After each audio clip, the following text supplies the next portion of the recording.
শ্রী শ্রী মা সারদা এবং শ্রীরামকৃষ্ণের চরণে শতকোটি প্রণাম জানিয়ে শতরূপে সারদা বইটির পরবর্তী অংশ আমি পাঠ করছি।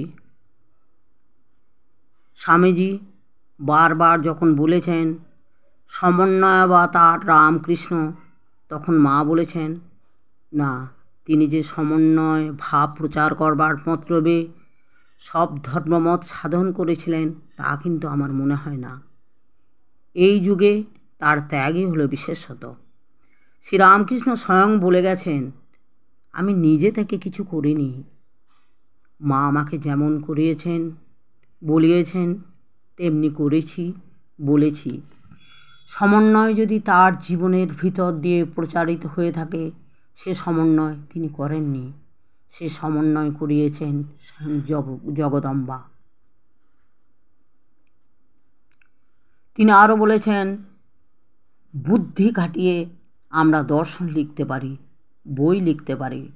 শ্রীরামকৃষ্ণ যেসব ভাব প্রচার করেছেন তা বুদ্ধি দিয়ে সৃষ্ট হয়নি, সে সব এসেছে, উৎসারিত হয়েছে তার হৃদয় থেকে, তার জগৎ মাতারই শক্তিতে। জগতের মাই তাকে সেসব ভাব জুগিয়ে দিয়েছেন। শ্রীরামকৃষ্ণ পূজা মা প্রথম করেছিলেন, যেমন চৈতন্যদেবের পূজা করেছিলেন বিষ্ণুপ্রিয়া। পূজার ভিতর দিয়ে তিনি ভগবানের ভগবত্তা জগতে প্রচার করে গেছেন।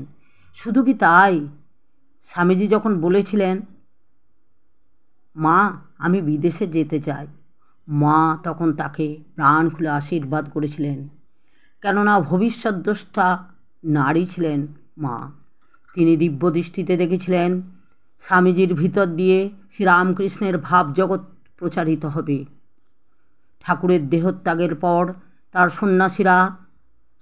সন্ন্যাসীরা এদিক ওদিক ঘুরে বেড়াবেন, কে কোথায় থাকবেন, কী হবে, সঙ্ঘ বলে কোনো কিছু জিনিস দাঁড়াবে কিনা, ঠাকুরের কোনো নতুন ভাব আছে কিনা, সেটা প্রচার করার মতো আবশ্যক কিনা, এই সমস্ত কথা নিয়ে তখন বেশি আলোড়ন হয়নি। সেই সময় মায়ের ভিতর চিন্তা এলো, ঠাকুর তুমি এলে, এই কজনকে নিয়ে লীলা করে আনন্দ করে চলে গেলে, আর অমনি সব শেষ হয়ে গেল। তাহলে এত কষ্ট করে আসার কী দরকার ছিল? কাশী বৃন্দাবন দেখেছি অনেক সাধু ভিক্ষা করে খায়, তারা গাছতলায় ঘুরে ঘুরে বেড়ায়, সেরকম সাধুর তো অভাব নেই।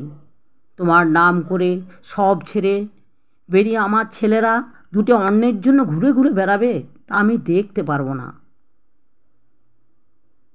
আমার প্রার্থনা তোমার নামে যারা বেরোবে তাদের মোটা ভাত মোটা কাপড়ের যেন অভাব না হয়।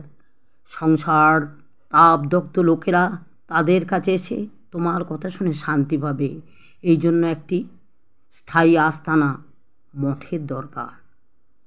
সেই মঠের জন্য মা বলেছেন, এই মঠের জন্য ঠাকুরের কাছে কত কেঁদেছি, কত প্রার্থনা করেছি, তবে তার কৃপায় আজ মঠ তৈরি হয়েছে।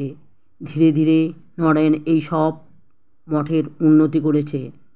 মা জানতেন রামকৃষ্ণ এসেছেন জগতে একটা নতুন ভাব নিয়ে, আদর্শ নিয়ে, আর সেই ভাব আদর্শ প্রচার অবশ্যই প্রয়োজন, আর তার জন্য একমাত্র উপযুক্ত ছিলেন নরেন। স্বামীজি তার সম্পর্কে বলে দিচ্ছেন, তিনি শুধু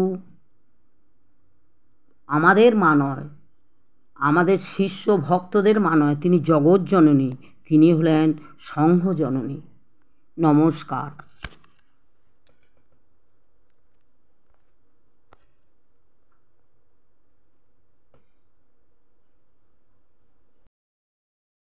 জয় জয় শ্রীমা, জয় রামকৃষ্ণ।